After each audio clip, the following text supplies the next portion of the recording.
Vous qui passez place de la Concorde, regardez bien cette place. Un jour du mois d'août 1944, des hommes et des femmes y perdirent la vie. 10 d'entre eux furent tués, presque côte à côte. Et c'est côte à côte qu'aujourd'hui, 10 plaques de marbre sont alignées. Il y a là 5 soldats de la 2e DB, du régiment de marche du Tchad et du 501e régiment de chars de combat, et 5 Parisiens, FFI, pompiers de Paris, secouristes. Ils sont morts ensemble et leur mémoire, comme la mémoire de milliers d'autres, n'est pas simplement gravée dans le marbre des plaques, mais aussi dans la mémoire des Parisiens et des Parisiennes.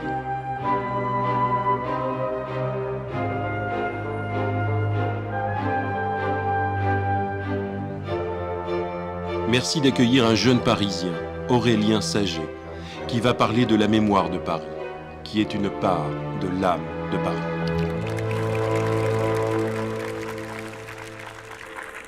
J'ai 22 ans. Je m'appelle Aurélien.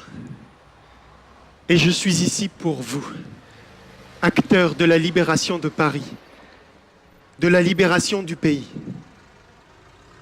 Un homme bon et généreux a dit un jour, « Le chemin de la vie peut être liberté et beauté. » Grâce à vous, nous savons que ce chemin existe. Paris libéré, c'est à chaque coin de rue qu'on peut lui rendre hommage.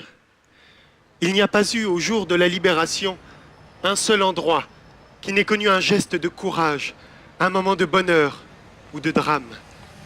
Souvent les deux. C'est ainsi qu'à la cascade du bois de Boulogne, 35 jeunes résistants, pour s'être fait tromper par un collaborateur, y furent fusillés peu de temps avant le 25 août. Auparavant, dans le 15e arrondissement, c'est un stand de tir, utilisé pour torturer et tuer à l'abri des regards.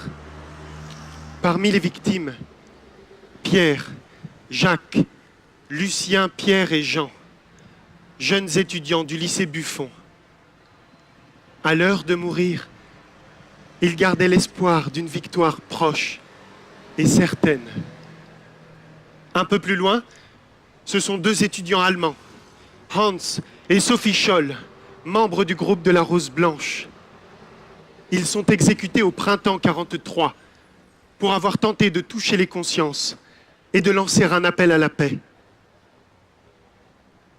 Quelques mois plus tard, leurs espoirs n'auront pas été vains. C'est Paris qui se soulève tout entier.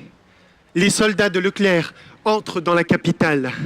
Les cloches sonnent de tous côtés pour annoncer cette arrivée tellement attendue. Les drapeaux fleurissent au sommet des bâtiments.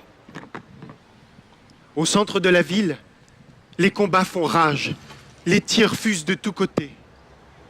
Place de la Concorde, des hommes, des femmes sous un ciel bleu s'unissent et se battent.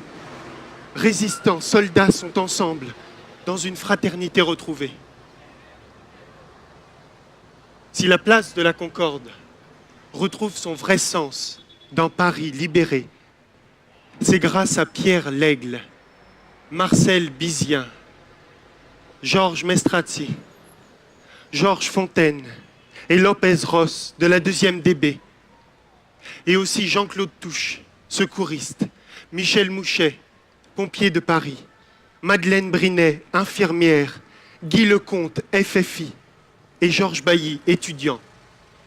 Ils sont morts ensemble pour nous permettre de vivre en harmonie, pour que la paix et la concorde règnent à nouveau. Ils furent plusieurs milliers à être tués et blessés durant ces journées d'août 1944. Soldats, résistants et secouristes. Sous une arche, au milieu d'une place, au coin d'une rue, vous serez toujours présents à nos côtés. Il y aura toujours quelqu'un pour se souvenir de vous. Du fond du cœur, merci.